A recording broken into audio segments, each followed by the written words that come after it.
Hey everybody. So right now what I've done is I've cleaned up the old fuel sender, which I'm going to use. Nice brass little floater. Guy from the forum told me, okay, put this in some water and see if air comes out to see if it's still good and it's tight. There's no air bubbles coming out of it.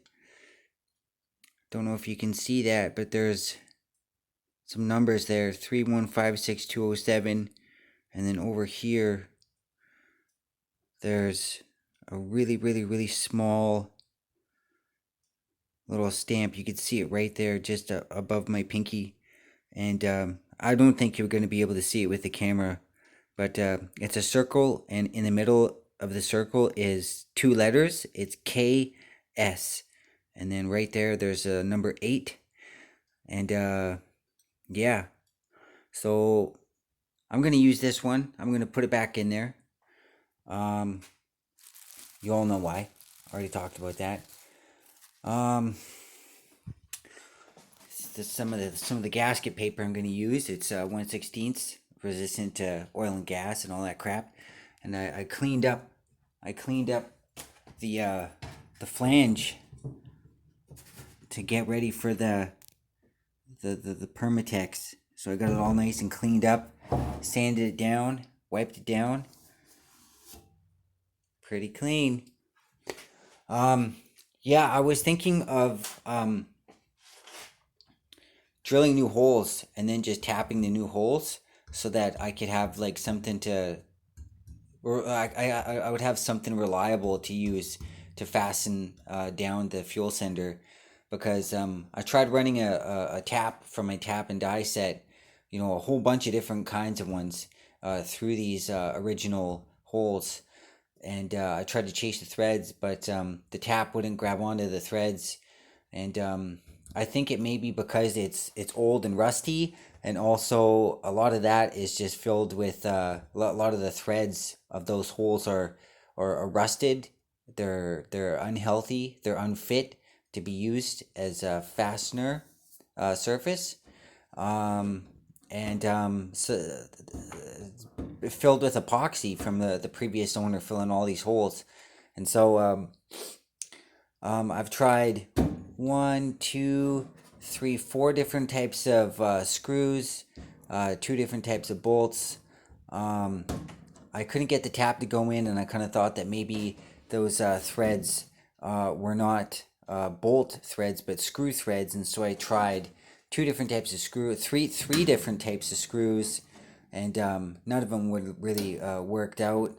There was a guy in the forum. He said that he ordered a fuel sender for his gas tank, and it came with screws. And I asked him, did you know what kind they were? And he was like, no, I didn't really pay attention to that. And so that wasn't any help. But yeah, I was gonna try and just like drill out, using the drill. I was gonna try and drill new holes and then just tap the holes and then use those and then just try and cover these up. But the thing is that I was kind of thinking with those new holes and with the original holes and then with the new holes that the previous owner put in here, that would be 17 holes in this area that I would hope wouldn't leak. And I kind of thought about it, and I'm like, well, what can you do? You can try and use the original holes and just use like some screws that are definitely gonna bite into it and grip into the metal, and that'll do it.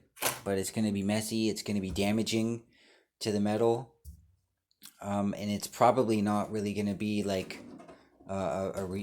I don't know. Maybe it will be a reusable situation. Maybe I could take them out and put it back in, no problem.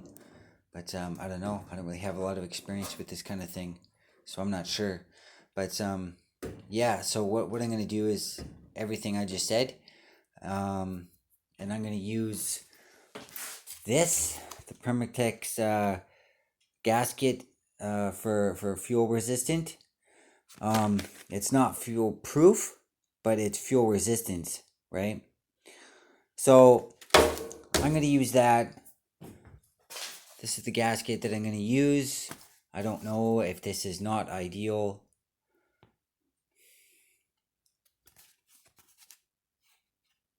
I don't know. I mean, it says it's resistant to gas. It says it's resistant to, automotive fluids and stuff.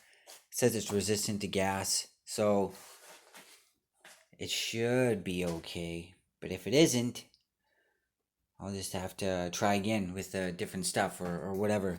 The guy in the forum, he said that he didn't tighten down his screws a whole lot because he didn't want it to wreck the gasket. And people on the forum were telling him, like, oh yeah, well, even though that stuff's fuel resistant, it doesn't mean that it's like completely invincible to it, And so he said, oh geez. And he was talking about how he couldn't fill his tank more than half full without the gas, spilling out of that area. Yeah, and then he ended the thread by saying, I'm going to go get a cork gasket. So he's using a cork gasket. I'm not using a cork gasket.